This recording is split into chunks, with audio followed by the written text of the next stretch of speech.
Hi, this is Kat, and I'm here to talk with you about how I deal with racism when I travel. And I basically have two levels here. It's essentially, look, I'm going to say to your face, what are you talking about? Who do you think you're talking to? Or I'm going to be like, oh, you think I'm going to leave because you want me to go? I ain't going nowhere, so ain't nobody stopping me now. Basically, those are my two responses. And really, what I want you to come away with is you need to know how you feel before you, react to a situation. Try and process it. That's something that's been really helpful to me. And don't let it steal your joy from your trip, because I think about it and I'm very fortunate to say that I don't have a laundry list of racist situations that have happened to me when I travel, but I've had enough of them to know that if I let those dictate how I felt about a trip, I don't think I would have traveled as much as I have. So, yeah, really. And also, I'm very fortunate in that, I've had to deal with this before, and I don't think that it's a deterrent for me to not go anywhere. I'm from the deep south in the US, so if you're ever going to have practice to deal with racist situations, that's a very good place to start.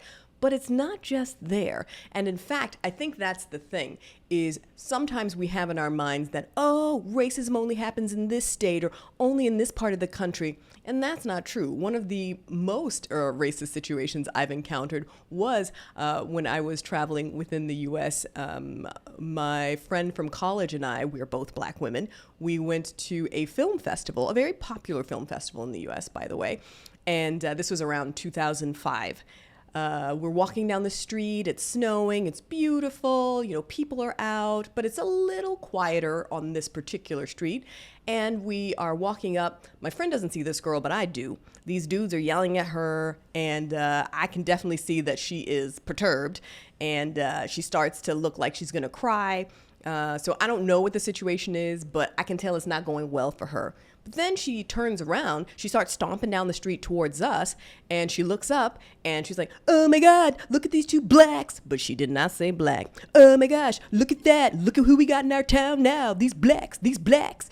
And so I was just so taken aback that from her getting yelled at, that turns into her yelling at us, that I turn around and say to her, really? You want to find out what these blacks can do? Hey, come talk to us. And quickly I saw her little feet scurry down the road in the snow. So that was a situation where I felt like, well, you know what? You want to talk? Well, let's have a conversation then. I wasn't going to do nothing. But I'm just like, if you feel so bold as to be rude and obnoxious to me, okay, well, I got time for it. Let's talk. So I think that is really important, is sometimes it's a good idea to just confront the situation. Usually one quick comment is all it takes, because the person is just, look at that situation. That girl, something really negative was happening to her. So rather than her being bold and jumping bad with the dudes that were being obnoxious to her, instead, she turns and decides that she wants to berate people that she's like, I hope they're less than me, so let me tell them that they are. So yeah, you see these situations, and for me, I'm just like, I don't know how else to feel for you other than sorry. Because even though I was really upset that she would be rude and say those mean and hateful things to us, I also felt like it's very clear and transparent why she did it. It had nothing to do with us. When you are in a situation that you are not the victor, it's just a lot easier to make other people feel stupid, right? So that's what she tried to do, but I was like, not today, Satan, not today. It wasn't, I was in my 20s. I wasn't the boldest person at the time. And I was with my friend who she had just never been called that before. And like I said, it was not black that she was calling us, that's for sure. So to be called out of your name, and that's the first time that's ever happened to you, is very disturbing.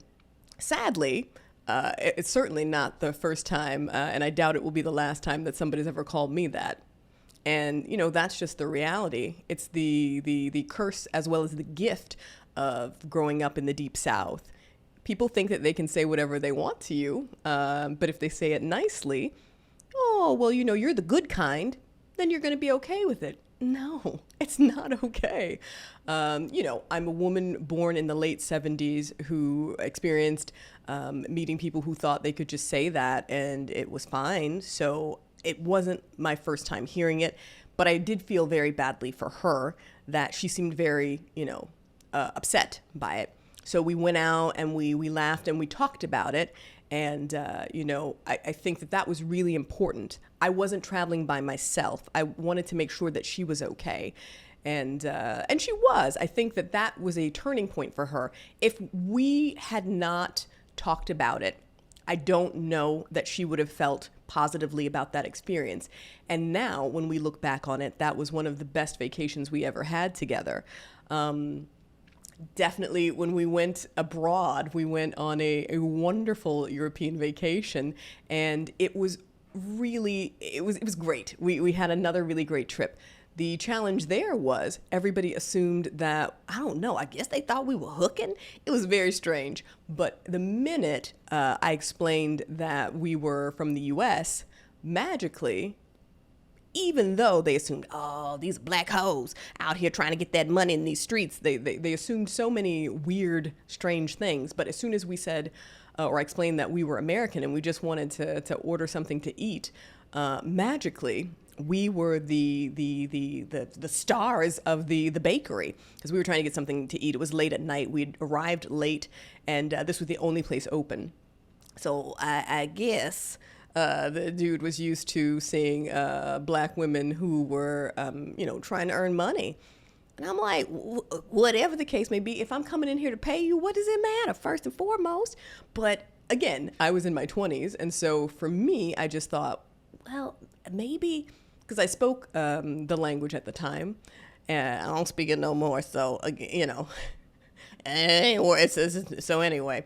But yeah, it was just very interesting that as soon as I said, oh, we're American, we just landed and we just want to get something to eat, magically he was like, oh, I'm so sorry, let me see what I can do to help. And he actually gave us he gave us extra pastries, so it was very, very strange that turned out to be with the same person. And she was like, wow, you just don't know what people are going to do and what their expectations are of you. But it doesn't matter. You still have control. I still felt like I was in control of the situation, and I didn't feel unsafe. Sometimes people don't want to serve me at all, and so they just say like, no, we don't have any room. And you're like, the restaurant's empty, or I see a table there.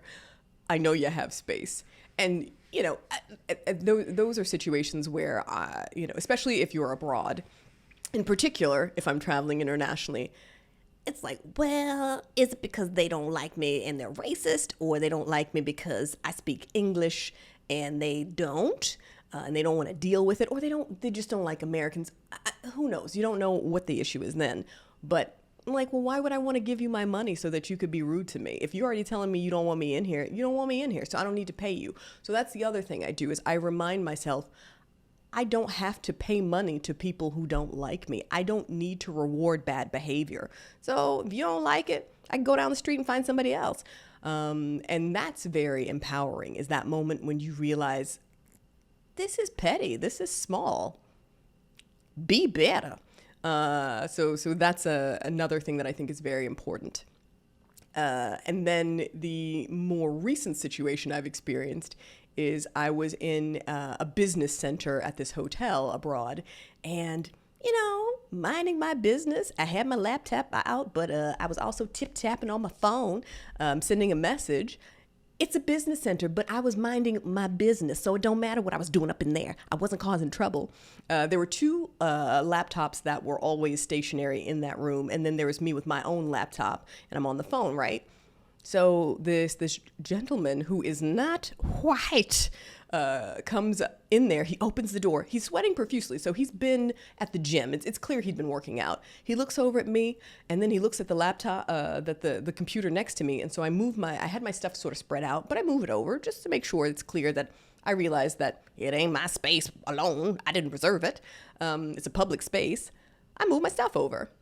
Home Slice looks at me, says, huh, and closes the door, then proceeds to go 1.5 feet away from the door, and he gets on his phone, and he calls his friend, and he's like, ugh, it smells like fried chicken in there, and, my gosh, yeah, it stinks, and I just can't get my work done. I don't understand why these people are over here doing this stuff. This is so ridiculous. If you're not in the business center working, you shouldn't be in there.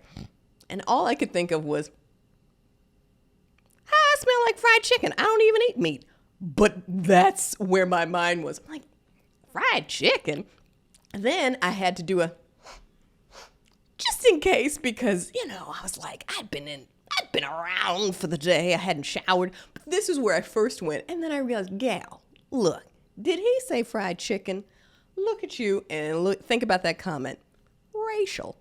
So, yeah, I realized that he was being rude. And then, but I laugh at it now, but when it happened, I was a little, startled because I thought, why would you say these nasty and mean things about me when there's room in here for you to work? And more importantly, shouldn't you go shower before you come down here and try and sit at a computer to do work? I feel like that should be your first move.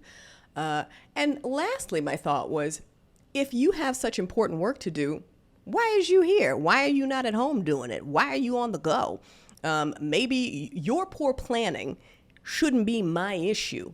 Whatever issues you have, that's on you. So all of these things are going through my head. He wraps up his call. This is like maybe a minute tops. He's calling and ranting to his friends. But what I realized was he did all of this show because he thought he was going to intimidate me or scare me out of that room, and then he would have it to himself. While all this is happening, I'm like, I'm not leaving. I actually was about to go. I actually was about to pack. I was going to finish up whatever foolishness I was doing on my cell phone. I don't know what I was doing, but I was going to wrap that up, and then I was going to leave that business center. I hunkered down for another hour to ensure that if he did decide to come up in there, it was not going to be no thing. I was in there first, and I had every right to be in there, and I wasn't doing anything that would prevent him from doing whatever work he claimed he needed to do. So these are all the things that went through my mind, and I was really proud of myself because, like I said, I was a bit startled that all of this was happening, and it was very mean-spirited on what had otherwise been a really great day. So I thought about how my friend felt that time when she'd first been called outside of her name, and I was like, wow, it can happen to any of us, even if you have experienced racism, even if you have experienced these horrible situations before. And why is that? Because no one wants to experience that. No one should have to deal with that. And yet, the likelihood is high that when you travel, you might experience a racist remark. So I want to talk about it to make sure that you know you're not alone and that you are allowed to open the door at the business center and say, who are you talking to? You are allowed to also just continue living your life and being happy because these other people, they're saying these things to you for whatever reason. And it's not your job to process why they're doing what they're doing. Sometimes it's funny, and it certainly makes for a good story, but it's not your job to figure them out. All I want to do when I'm traveling is I want to be safe, and I want to be mindful of my surroundings. I want to be aware and alert. All I want to do. That's not all I want to do, but these are the key things that I want in order to be able to continue to enjoy my trip. I want to make sure that I'm choosing places that are going to be safe for me to visit, and I want to make sure that I'm mindful and aware of my surroundings because, yeah, I want to go out and have drinks on a rooftop bar, but I don't want to go get drunk by myself, and then find myself in a situation where I can't get home. So, these are the things that I have to think about as a woman, and certainly as a Black woman traveling to a wide range of countries. So I know that maybe these stories that I've told you aren't the last that I'm going to experience. More likely than not, they aren't. But I also know that I'm not going to let these things stop me from traveling.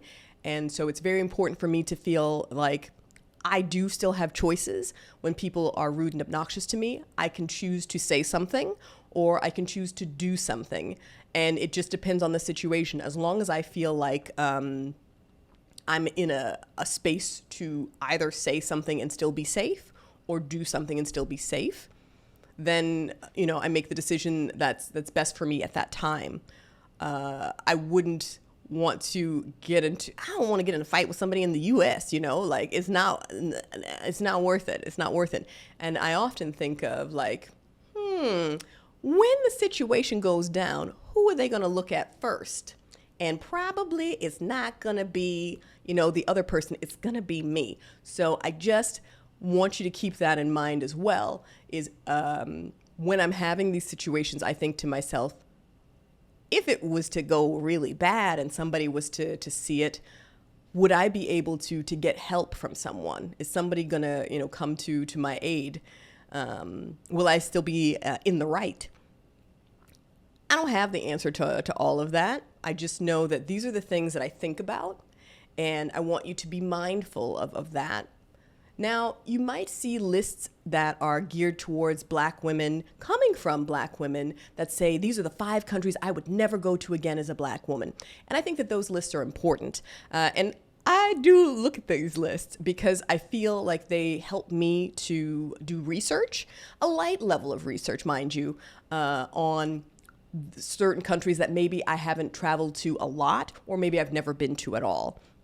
And it helps me to know some of these experiences that these Black women have encountered.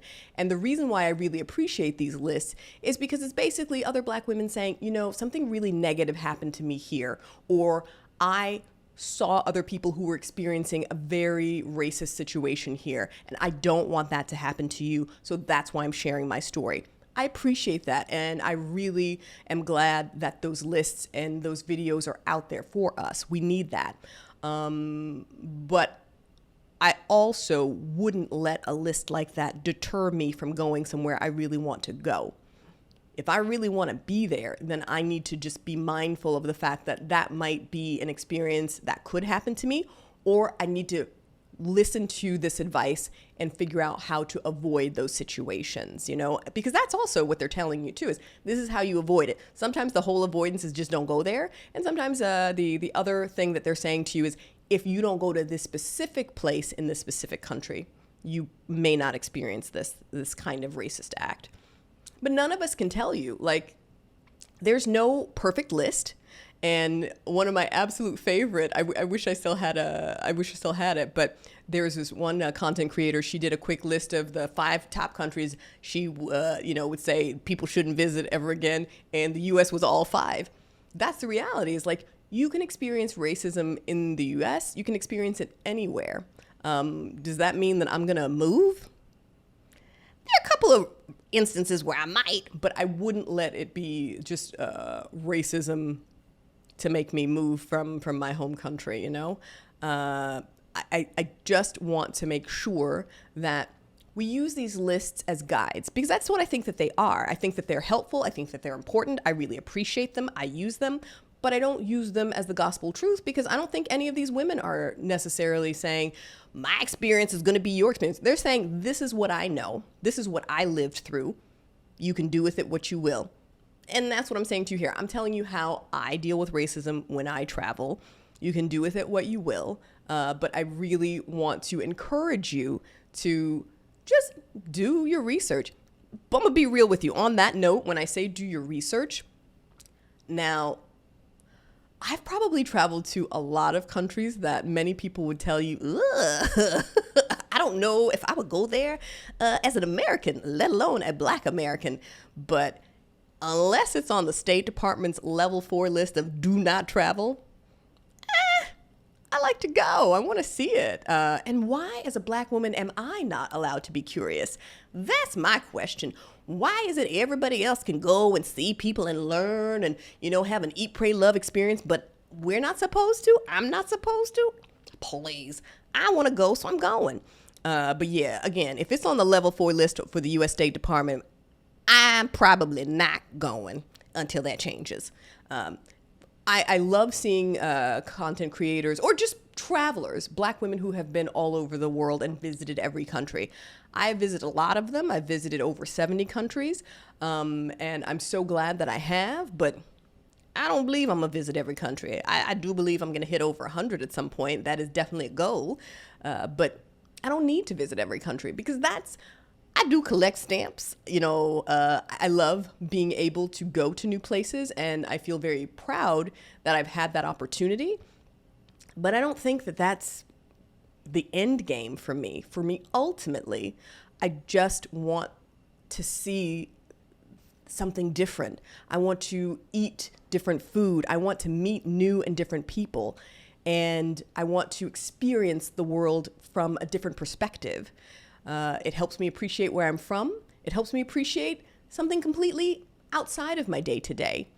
And it makes me more empathetic, right? I want to grow, and I don't know that I could do that if I didn't travel. For me, and I think everyone is different. These are the goals that I've always had. I don't know how to be any other way. So that's why travel is important to me. But yeah, I don't know that I'm going to hit every country up. I'm glad somebody else has already done it. Sisters, we doing it for ourselves. I'm very proud of that. But yeah, I think you need to know what you want out of travel. And if you don't want to travel to 8 million countries, you don't need to. And if you don't want to risk having something really mean and hateful being said to you, then you know what? Don't go. Just know that I can tell you, in my experience, when I have had to deal with a racist situation, I think about what it is that I can control. Certainly for myself, like my own actions. I think about the fact that I don't want to let this person or the situation steal the joy from my trip, and I don't let it dictate what happens next, because I've seen some of the most beautiful places in the world, and other people told me I couldn't and I wouldn't because I was this Black girl, and who was I to go there? But you know what I always thought? You stupid, I'm gonna go anyway. So that's my basic way of how I deal with racism when I travel. I hope that this is interesting for you. And if you like planning trips, if you need to work on an itinerary, thinking about group travel, thinking about traveling on your own, check out these videos.